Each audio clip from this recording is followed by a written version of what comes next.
Hello friends, welcome to my channel Prabha Rastogi. मैं आज सृष्टि रस्तोगी आपको एक बेहतरीन टॉपिक टेंस के साथ ट्रांसलेशन भी बताऊंगी और मेरे साथ जुड़े रहिए एंड तक। आपको कई सारी नोट्स पॉइंट्स मिलेंगी, आप उसे नोट भी कर सकते हैं। बाकी अगर हमारे नोट्स चाहिए तो वो मैं आपको बाद में प्रोवाइड करा दूंगी। तो आज का हमारा टॉपिक जो है वो टेंस है। तो टेंस में पहले हम ये जान लेते हैं कि टेंस हमारे होते कितने टाइप्स के हैं। तो टेंस हमारे पर्टिकुलर 3 टाइप्स के होते हैं, प्रेजेंट, पास्ट, फ्यूचर। तो जो प्रेजेंट, पहले ये जानते हैं टेंस होता क्या है। टेंस होता है काल, जो हम समय समय पर होने वाली क्रियाओं के बारे में हमें जानकारी देता है कि वह कल मतलब कल घर गया था, कि आज गया, कि कब जाएगा। मतलब इस तरह की जो क्रियाएं हैं वो समय समय पर होने वाली जानकारियाँ जो है वो हमें टेंस के थ्रू पता चलती हैं। तो पहला जो हमारा टेंस है वो प्रेजेंट टेंस है। प्रेजेंट टेंस का मतलब होता है वर्तमान, यानी कि जो वर्तमान में हो रहा है वो हमारा प्रेजेंट में होता है। और इसकी जो डिफिनीशन होती है, जो चीज़ें, जो क्रियाएं अभी प्रेजेंट टाइम हो रही हैं उन्हें प्रेजेंट टेंस के अंतर्गत लेते हैं। तो इसका ये भी मुख्यतः 4 प्रकार के होते हैं, जैसे यहाँ पे लिखे हैं इंडेफिनिट, कॉन्टिन्यूअस, परफेक्ट और परफेक्ट कंटीन्यूअस। इन टेंसेस के बारे में हम पढ़ेंगे। और ये जो 4 टाइप्स हैं ये पास्ट के भी होते हैं और फ्यूचर के भी होते हैं, जैसे कि present indefinite tense, present continuous tense, present perfect tense, present perfect continuous tense. Past भी होता है past indefinite tense, past continuous, past perfect, past perfect continuous. Future जो हमारा है वो future indefinite, future continuous, future perfect और future perfect continuous हमारे sentences होते हैं। इसके बाद हम आ जाते हैं, आपको बताते हैं कि जो सेंटेंस इंडेफिनिट है उसके रूल्स क्या क्या होते हैं, कैसे हम इन्हें सीखते हैं और क्या क्या कैसे हम बनाएंगे।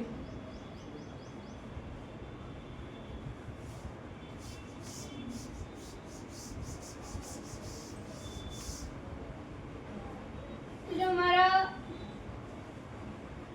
प्रेजेंट टेंस है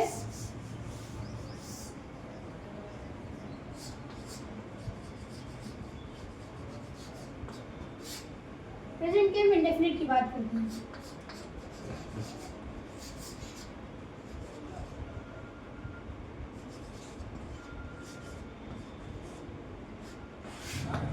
प्रेजेंट इंडेफिनिट भी जो भी अगर से कि कोई सेंटेंस हमारा आएगा तो वो 3 कंडीशंस में ज़्यादातर आता है। ज़्यादातर जितने भी सेंटेंसेस होते हैं वो हमारे 3 कंडीशन में आते हैं। पहला हमारा अफर्मेटिव होगा, दूसरा अगर होगा तो वो नेगेटिव होगा, और अगर तीसरा होगा तो वो हमारा इंटरोगेटिव होगा। इसके अलावा जो एक्सक्लेमेटरी, ऑप्टेटिव, इम्परेटिव सेंटेंस जो हमारे होते हैं वो मतलब रूल्स में या ट्रांसलेशन में बहुत कम आते हैं। तो पहला जो हमारा अफर्मेटिव है इसका हम स्ट्रक्चर देख लेते हैं। ये हो जाएगा हमारा सब्जेक्ट, और इसमें कोई हेल्पिंग वर्ब नहीं लगती है। सबसे सिंपल टेंस हमारा होता है प्रेजेंट इंडेफिनिट टेंस। ये हमारा सब्जेक्ट हो गया, बस इसमें एक कंडीशन लगती है वर्ब की फर्स्ट या वर्ब लगती है, उसके बाद हमारा ऑब्जेक्ट और जो भी कॉम्प्लीमेंट वगैरह लगाना चाहे वो लग सकता है। इसके एक दो एग्जाम्पल्स देख लेते हैं। तो फॉर एग्जाम्पल जैसे कि हमारा हो जाएगा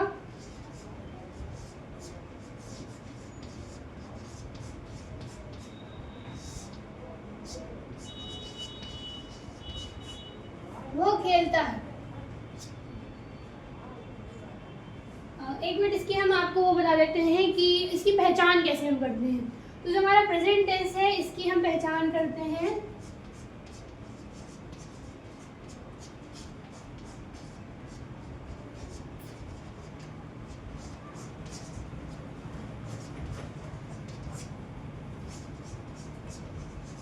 अगर ये शब्द हमारे वाक्य के अंत में आते हैं, ता है, ती है, ते है, ता हूँ, तो जो हमारा सेंटेंस है वो हिंदी के अकॉर्डिंग हमारा प्रेजेंट टेंस यानी वर्तमान काल में है।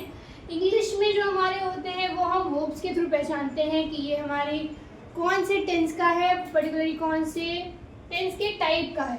तो पहला जो हमारा सेंटेंस जैसे मैंने लिखा हुआ खेलता है, तो ये हमारा सब्जेक्ट है, ही हो गया। अब यहाँ पे कंडीशन आती है वर्ब की फर्स्ट फॉर्म, वर्ब की फिफ्थ फॉर्म हम कब यूज़ करेंगे।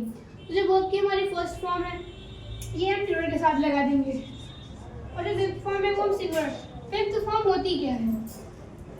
फिफ्थ फॉर्म जो हमारी होती है वो ये होती है कि इसमें हम या तो वर्ब के बाद में एस लगाएंगे या ई एस लगाएंगे। एस लगाएंगे या तो हम ई एस लगाएंगे। ये हमारा वर्ब की जो फिफ्थ फॉर्म है वो होती है। तो जैसे कि ये हमारा ही जो है जो हमारा प्रोनाउन है वो सिंगुलर है, तो ही प्लेज, वो खेलता है। और इसके बाद वह, जैसे हम यहाँ पे नाम ले लेते हैं,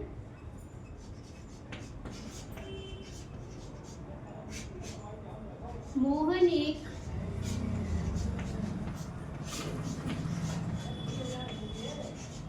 पत्र लिखता है। तो मोहन जो हमारा है वो एक सिंगुलर पर्सन में आता है। तो मोहन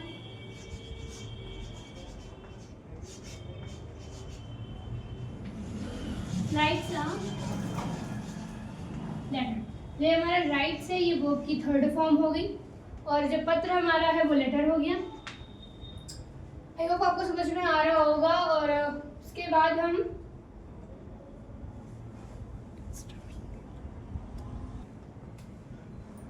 तो अब हमारा अफर्मेटिव हो गया। अब हम निगेटिव आपको बताते हैं। तो निगेटिव का जो हमारा है उसमें स्ट्रक्चर सेम रहता है। पहले हमारा थोड़ा सा बिल्कुल चेंज होता है। जो हमारा सब्जेक्ट है, पहले सब्जेक्ट हो जाएगा, फिर टू डस के साथ में हम नॉट लगा देंगे, और उसके बाद हमारी वर्ब की फर्स्ट फॉर्म आ जाएगी, और फिर हमारा हो जाएगा ऑब्जेक्ट, फिर कॉम्प्लीमेंट, और फिर फुल स्टॉप। इसमें जो हमारा इसमें हमारी वर्ब की फिफ्थ फॉर्म नहीं आती है, क्योंकि जो हमारा डू या डज है ये इसमें एस या ईएस का हम यूज़ कर लेते हैं। और जो डू या डज है ये एक प्रोनाउन सॉरी प्लूरल और सिंगुलर के बेस पर यूज़ किए जाते हैं। फॉर एग्जाम्पल जैसे कि पहला सेंटेंस लेते हैं,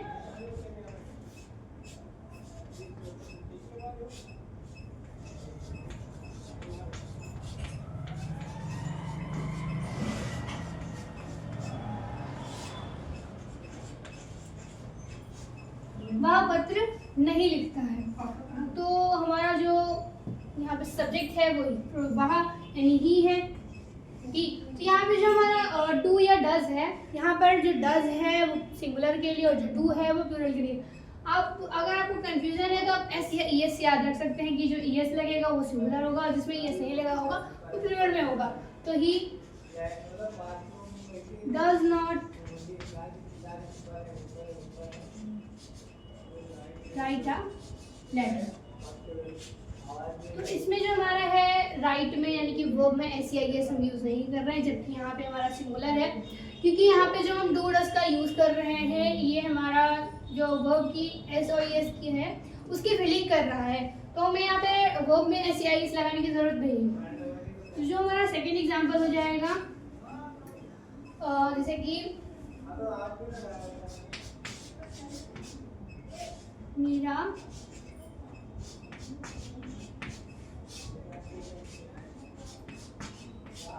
गीत नहीं गाती है। सेंटेंस दिया है हमारा यहाँ पे कि मीरा गीत नहीं गाती है।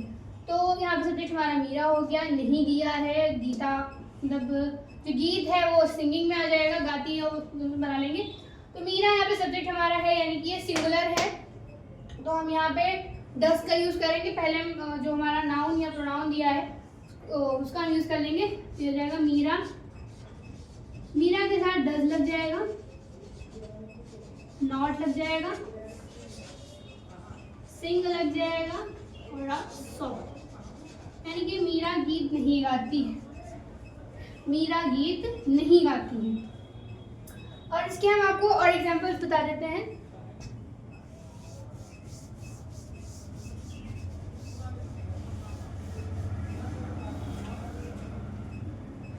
हम एकदम आप लोग प्लूरल बता देते हैं। जैसे कि जो आई और यू होता है, मैं और तुम, ये हमेशा ही प्लूरल में गिने जाते हैं। इनका एक्सेप्शन सिर्फ प्रेजेंट में रहता है, प्रेजेंट या इंडेफिनिट में रहता है। तो एक्सेप्शन में हम आ जाते हैं, जैसे कि मैंने लिखा मैं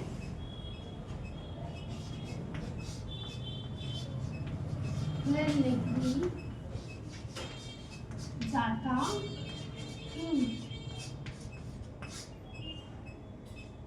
मैं घर कभी नहीं जाता। अब नहीं आ गया तो कभी नहीं लिख देते हैं, मैं घर कभी नहीं जाता हूँ। तो जैसे कि ये सेंटेंस हमारा है, इसमें हमारा नेवर का यूज हो गया।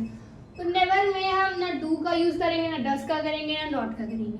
इसमें हमारा अलग ही हो जाएगा कि आई नेवर गो टू। इसमें ना हमारी वर्ब में फॉर्म लगेगी,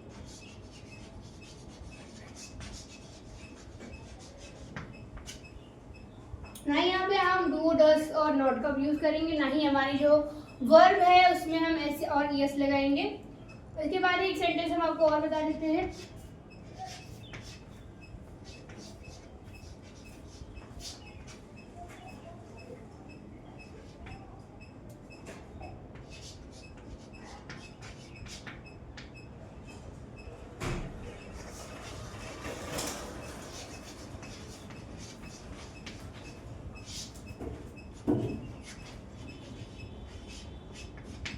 मैं नहीं खेलता, तो I did not, I do not play. मैं नहीं खेलता हूँ, आई डू नॉट प्ले। अगर आपको कोई क्वेश्चन या क्वेरी है तो आप बिल्कुल कमेंट में पूछ सकते हैं, टेंशन लेने की ज़रूरत नहीं है। मैं आपकी एक फ्रेंड हूँ, और अगर आपको नहीं समझ में आ रहा है तो भी आप कह सकते हैं, मैं आपको और अच्छा समझाने की कोशिश करूँगी अगली वीडियो में। अब इसके बाद हम इंट्रोगेटिव की बात कर लेते हैं।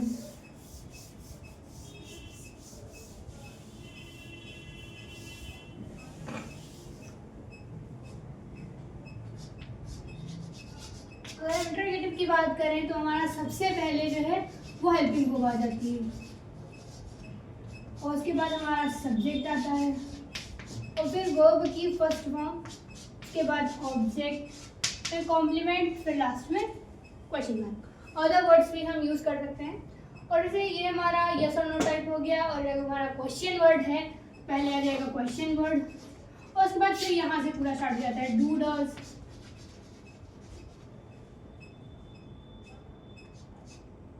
फिर सब्जेक्ट, फिर वर्ब की फर्स्ट फॉर्म प्लस ऑब्जेक्ट, फिर लास्ट में क्वेश्चन। ये हमारे दो स्ट्रक्चर्स होते हैं इंट्रोगेटिव के। इसमें हमारा जो नेगेटिव टाइप होता है उसमें वर्ब के पहले हम नॉट लगा देते हैं, वर्ब के पहले हम नॉट लगा देंगे तो दोनों हमारा इंट्रोगेटिव बन जाएगा। जैसे कि सेंटेंस हमारा अगर बना है तो डज शी प्ले देयर, ये हमारा एक सेंटेंस बन गया। और इसमें why does she play there, ये हमारा एक क्वेश्चन बन गया। और अगर हम नॉट यूज करके बनाए तो does she not play there, तो why does she not play there, ये हमारा सेंटेंस जो है वो दोनों टाइप्स का बन गया। अब हम आपको हिंदी से ट्रांसलेशन बता देते हैं। तो जैसे कि हमने एक सेंटेंस ले लिया कि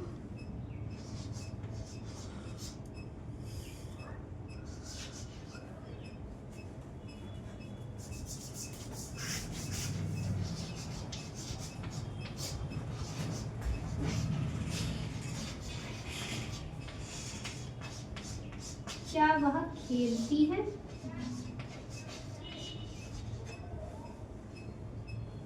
क्या वह खेलती है, तो डज यहाँ पे जैसे कि वह हमारा शी है, वैसे शी या ही दोनों का हिंदी में अर्थ वह ही होता है, लेकिन हम लास्ट की जो हमारा ता है ती है इसके ऊपर हम जान सकते हैं कि हमारी मतलब जो सब्जेक्ट है हमारी वो लड़की है कि लड़का है। यहाँ पे पता चल रहा है ती है तो वो लड़की है, तो वह का अर्थ हम यहाँ शी से निकालेंगे। एक रूल होता है इंट्रोगेटिव में कि अगर क्वेश्चन वर्ड सेंटेंस के स्टार्टिंग में आता है तो उसे हम क्वेश्चन वर्ड के रूप में नहीं लिखते हैं, उसे हम हेल्पिंग वर्ब डू या डस के रूप में लिखते हैं अगर हमारा प्रेजेंट इंडेफिनिट में है। इसके अलग अलग सेंटेंसेस के पार्ट्स में अलग अलग रूल्स होता है, पर ये हमारा मेन रूल होता है कि किसी भी सेंटेंस की स्टार्टिंग में अगर हम क्वेश्चन वर्ड का यूज़ कर रहे हैं तो वो हमेशा ही हेल्पिंग वर्ब के रूप में आएगा। जिस टेंस का वो है उसकी हेल्पिंग वर्ब के रूप में हमारा सब्जेक्ट वो क्वेश्चन वर्ड आएगा। यहाँ पर जो हमारा क्वेश्चन वर्ड है वो सबसे आगे है, इसलिए इसे हम क्वेश्चन वर्ड के रूप में नहीं लिखेंगे। तो ये जो इसकी हेल्पिंग वर्ब है उसके वर्डिंग हम लगाएंगे, तो यहाँ डज लग जाएगा, डज शी प्ले।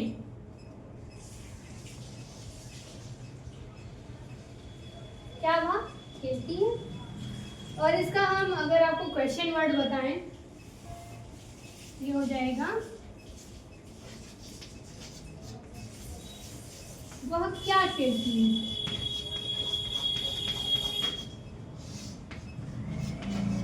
अब यहाँ पर हमारा जो सेंटेंस है उसके बीच में क्या आ गया, तो हम इसे स्टार्टिंग में लिखेंगे। क्या हो गया, व्हाट, फिर हम लगाएंगे does, what does she play, वह क्या खेलती है। व्हाट डज शी प्ले, वो क्या खेलती है।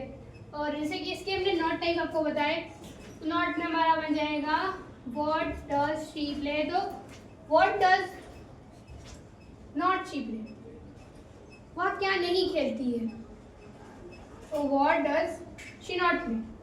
और उसके बाद हम आपको आगे बताते हैं। अब हमारा इंडेफिनिट पूरा हो गया है, अब आपको कॉन्टिन्यूअस बताते हैं।